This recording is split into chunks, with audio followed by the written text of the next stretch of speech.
Division algorithm, Euclid's का division algorithm क्या कहता है? सिंपल सा है, इसमें बहुत बड़ी बात नहीं है, बस आपको स्टेप समझना है। सिंपल सा लॉन्ग डिवीजन मेथड है, उसको बस यहाँ पे अप्लाई कर दो, ठीक है। तो अब बताओ यहाँ पे क्या हो सकता है। जैसे अब दो नंबर है, यहाँ पे दे रखा है 4052, एक नंबर दे रखा है 4052 और दूसरा नंबर दे रखा है आपका 12576। क्या दे रखा है? 12576। ये क्वेश्चन है, हमें इसका निकालना क्या है? Find HCF. क्या बोला निकालने को? एचसीएफ फाइंड करना है। क्या फाइंड करना है? एचसीएफ फाइंड करना है। तो क्या करना है यहाँ पे? सिंपल सा क्या करना है, सबसे जो ग्रेटर नंबर दिख रहा है उसको हम डिविडेंड लेंगे। क्या लेंगे? डिविडेंड। और जो स्मॉलर नंबर उसको लेंगे हम डिवाइजर, ठीक है ना। उसके बाद क्या करेंगे, अब हमें इसको डिवाइड करना है। तो अगर इसको हम 3 टाइम्स लेते हैं तो क्या आएगा बताओ? 15 और ये तुम्हारा आ गया 12, ठीक है ना। अब माइनस कर दीजिए तो क्या आएगा हमारा बताओ यहाँ पे? 0 2 4 0 0। अब हमें यहाँ जो हमारा यहाँ पर रिमाइंडर आया वो रिमाइंडर अगले वाले केस के लिए क्या हो जाएगा? वो डिवाइजर हो जाएगा। जो हमारा यहाँ पे डिवाइजर था वो अब क्या हो जाएगा? डिविडेंड। तो पहले वाले केस में जो डिवाइजर था अब क्या हो गया? डिविडेंड। अब पहले वाले केस में जो रिमाइंडर था वो क्या हो गया? डिवाइजर। ये बात याद रखनी है। अब यहाँ डालना क्या है? 4052, ठीक है। क्या डालना है? 4052। अब वापस से करो इसको। अब इसको अगर हम 9 टाइम्स लेते तो कितना हो जाए बताओ? 9 टाइम्स आएगा? देखते हैं एक बार। 9 0 जा 0, 9 2 18 का 8 कैरी 1, 9 37 37, ठीक है। आ गया ना। तो अब क्या आ गया हमें बताओ नीचे? यहाँ पे आ गया 2, ये हमारा आ गया 7, ये हो गया हमारा आपका हो गया 9 7 2, 272 आ गया। अब क्या करेंगे? सिमिलरली वही करना है, मतलब ये जो रिमाइंडर आएगा वो अब क्या हो जाएगा? डिवाइजर। और जो यहाँ पे डिवाइजर था वो अब क्या हो जाएगा? डिविडेंड। क्या हो जाएगा? डिविडेंड।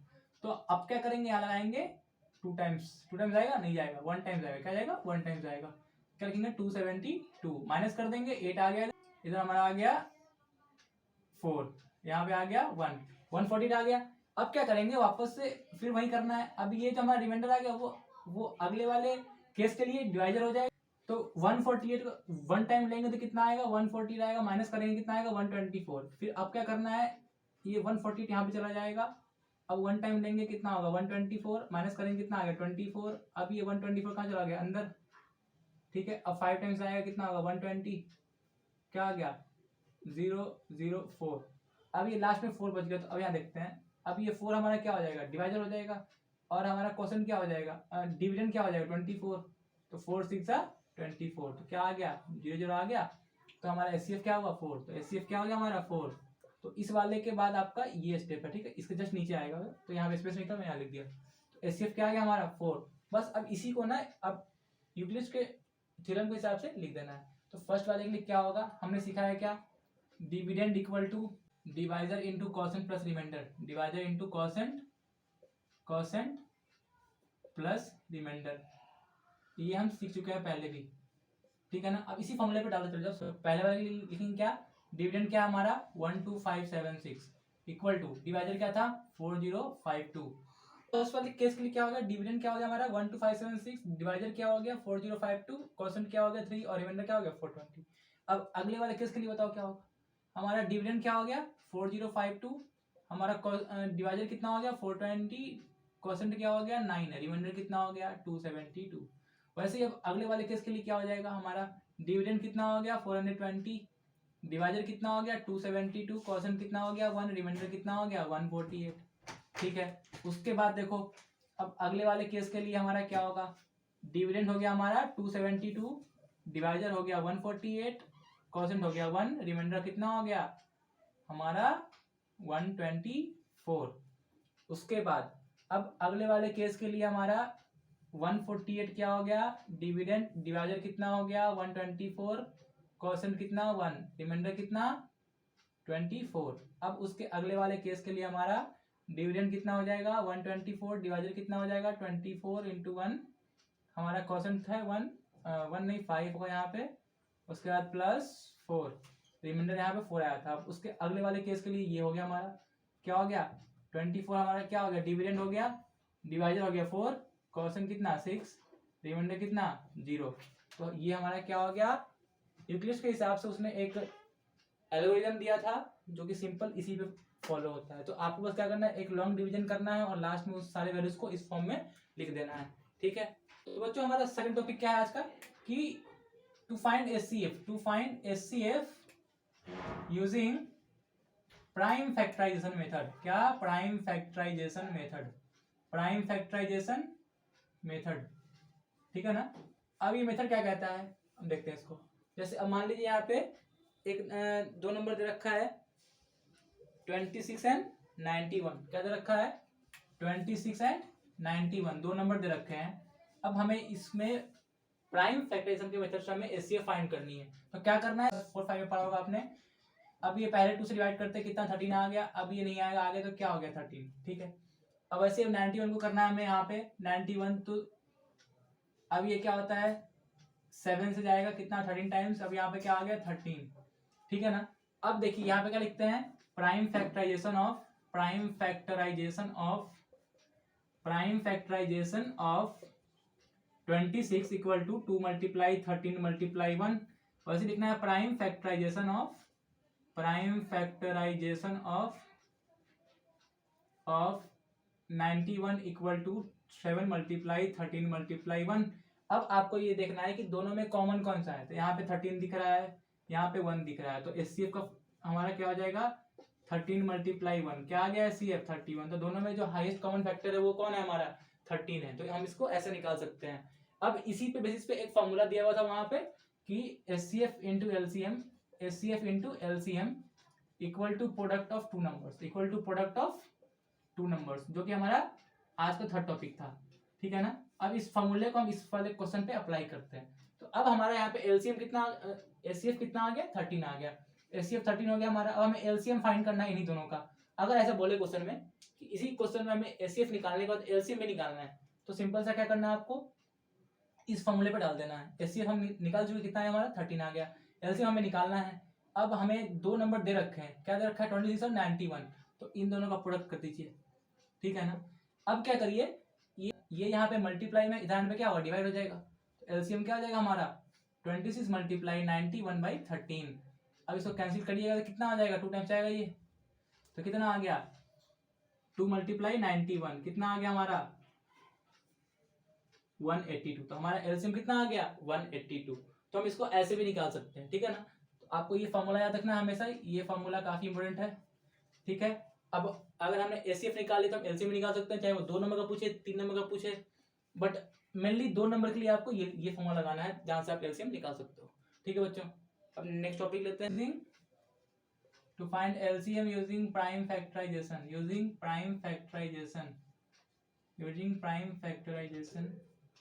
तो क्या करना है इसमें LCM निकालने के लिए, सबसे पहले क्या करना है, इसमें जो नंबर दे रखा है लिख लेते हैं 15, 12 और क्या दे रखा है एक नंबर 21, ठीक है। अब क्या करेंगे, तीनों को साथ में लिख लेते हैं, ठीक है।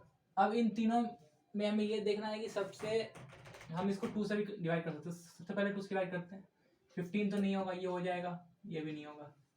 फिर 2 से हो रहा है, देखते हैं, ये 3 हो गया हमारा, ये 21 हो गया। अब ये 2 से नहीं होगा तो क्या होगा 3 से होगा, करते हैं, ये 7 आ गया हमारा।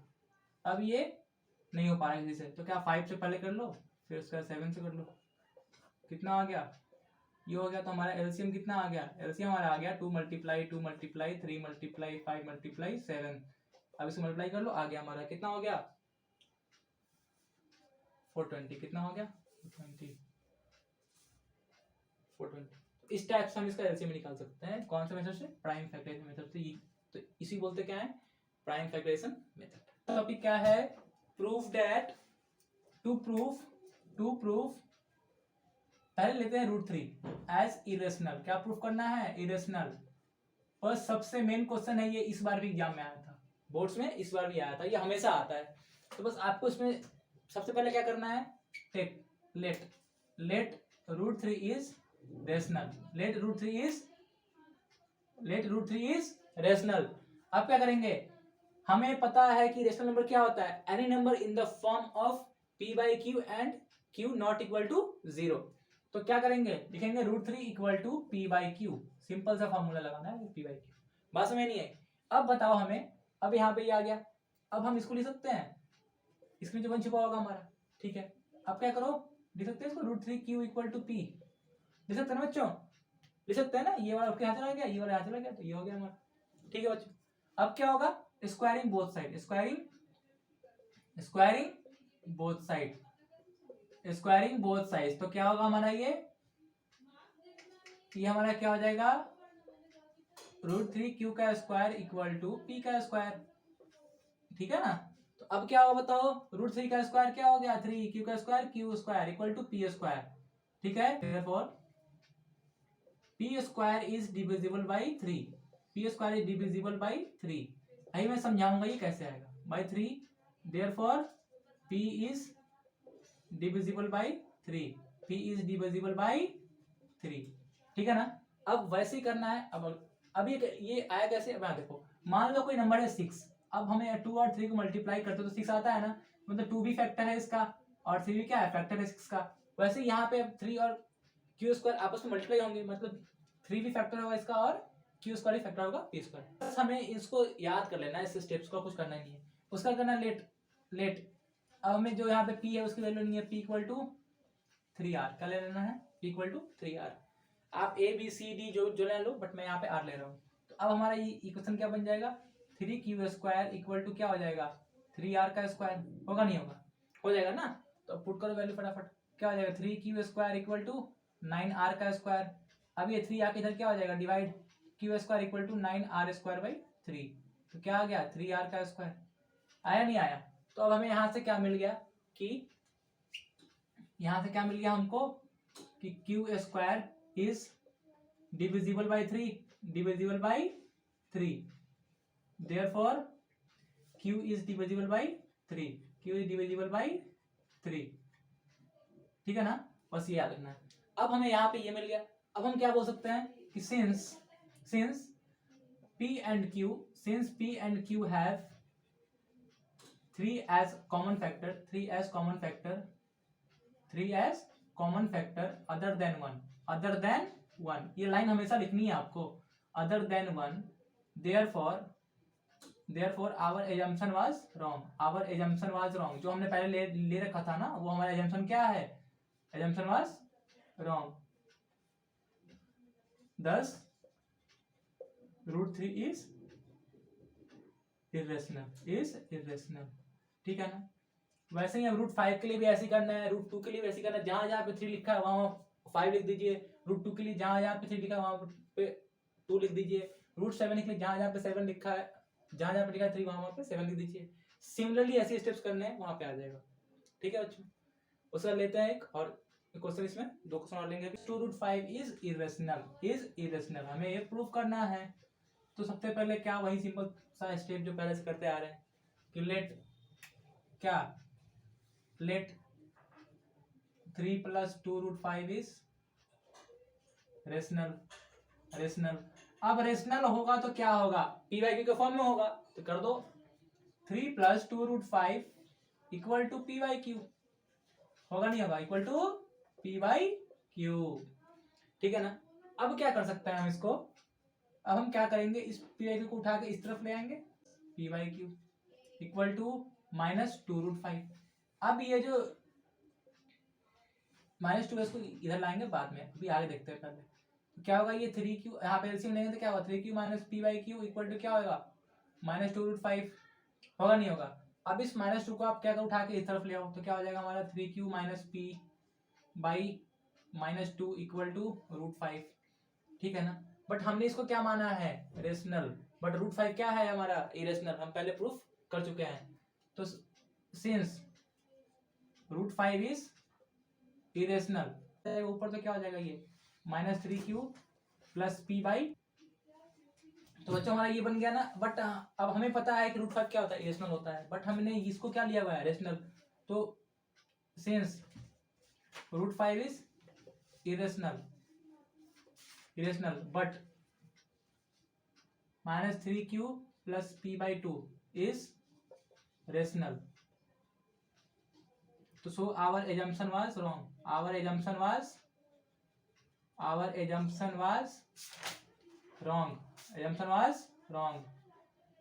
therefore 3 + 2√5 is irrational। और इसके बाद अगर चाहो तो आप यहाँ पे एक लाइन और ऐड कर सकते हो, दिस कंट्राडिक्ट्स आवर एजम्पशन। ठीक है, सिंपल से कुछ इसमें बस पॉइंट्स लर्न करने, कुछ है ही नहीं इसमें, कुछ कॉन्सेप्ट है ही नहीं। चैप्टर 1 में कोई कॉन्सेप्ट नहीं है, अगर आप कॉन्सेप्ट ढूंढोगे तो कुछ समझ में नहीं आएगा। बस आप प्रोसेस को ध्यान दो, उसका इसमें से मुश्किल से 1 या 2 क्वेश्चन आएंगे, जिसमें कि ये वाला क्वेश्चन, इस टाइप क्वेश्चन हमेशा आता है, आएगा ही आएगा। ठीक है बच्चों, अब 2-3 क्वेश्चन है, 2 क्वेश्चन और है इस टाइप से, करवा देते हैं। सो डेट 7√5 इज इरेशनल। अब हमें क्या प्रूफ करना है कि 7√5 क्या है, इरेशनल है। तो कुछ नहीं करना है, सिंपल देखो, लेट वही करना है, सिंपल 7√5 इज रेशनल। अब रेशनल नंबर क्या होता है, पी वाई क्यू फॉर्म में होता है, तो पी वाई क्यू को फॉर्म लिख लीजिए, इसको हो गया 7 मल्टीप्लाई में ध्यान पे क्या हो गया, divide √5 equal to p by 7q। ठीक है ना। अब यहाँ बताओ हमने इसको क्या माना है, अब हमारा ये क्या है, रेशनल फॉर्म में है, ये क्या है, इरेशनल। तो since √5 is irrational and p by 7q is a rational according to our assumption, according to our assumption, thus our assumption is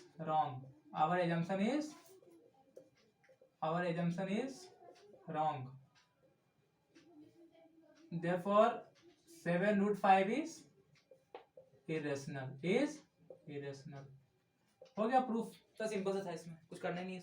तो अब हमें दिखाना है क्या, एक क्वेश्चन और है, सो डेट 1/√2 इज इरेशनल। तो क्या करना है, कुछ नहीं करना, सिंपल यहाँ उतार दो, फिर मानेंगे वही लेट 1/√2 इज रेशनल। इस चैप्टर का ही मजा है, बस लेट करना है, और लास्ट में क्या बोलना है, assumption रॉन्ग, बस मजा ही मजा है इसका। अब यहाँ देखो 1/√2 है, अब हम क्या लिखेंगे इसको, 1/√2 equal to p by q, क्योंकि रेशनल है कि नहीं है। अब इसको उल्टा कर दो, क्या हो गया, √2 equal to q by p, हुआ नहीं हुआ, हो गया ना। तो ये हमने जो, अब इसके बाद का स्टेप सारा वही वाला होगा जो हमने किया था, किसके लिए, √3 के लिए किया था, बस हो गया, कर लो। क्या होगा, √2p इक्वल टू क्यू, क्यों, तो क्या करा हमने यहाँ पे, बाई क्रॉस मल्टीप्लाई, ठीक है ना। उसका क्या करेंगे, फिर स्क्वायरिंग बोथ साइड, क्या हो जाएगा, √2p का स्क्वायर इक्वल टू क्यू का स्क्वायर, क्या हो जाएगा ये, 2p square equal to q का स्क्वायर। अब ये क्या हो गया, therefore q square is divisible by 2 is divisible by 2, therefore q is divisible by 2, उसके बाद सिमिलरली अब क्या करेंगे, हम क्या करेंगे, क्यू इक्वल टू 2r लेंगे, late Q equal to 2r। अब इसको यहाँ पे पुट करेंगे, ठीक है ना। तो क्या होगा, बताओ क्या होगा इसके बाद, यहाँ कर रहा हूं, क्या हो जाएगा, 2p स्क्वायर इक्वल टू, क्योंकि यहाँ पे क्या आ जाएगा, 2r का स्क्वायर, कितना आएगा, 2p square equal to 4r square. तो p स्क्वायर इक्वल टू क्या आ गया हमारा यहाँ पे, 4r स्क्वायर बाई 2, कट गया, क्या आ गया 2, तो क्या आएगा 2r square. Therefore p square is divisible by 2, therefore p is divisible by 2, therefore p and q has 2 as common factor other than 1, therefore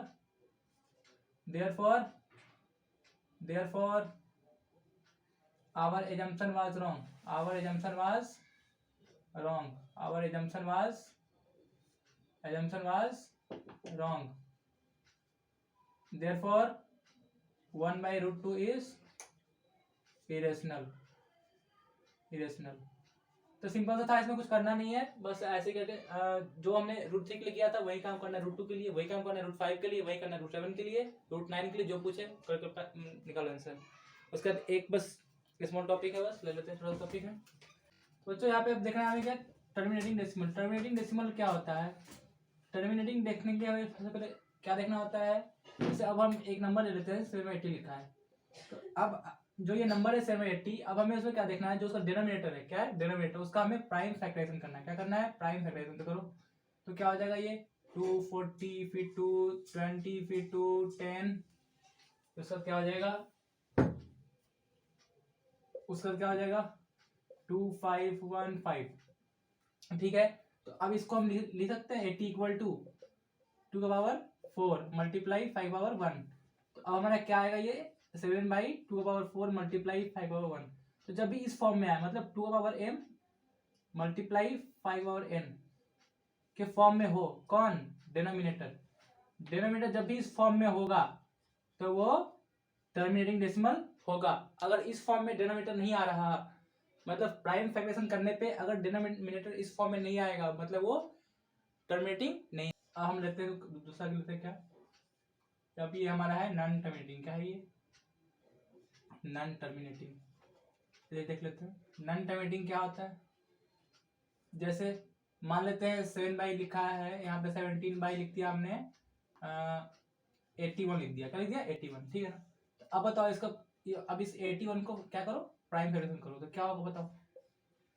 3 से आएगा पहले 27, 3 का 9 हो गया, फिर 3 का 3 हो गया, 1 का 3 हो गया, इस टाइप से हो गया ना। मतलब क्या आ गया 17/3/4।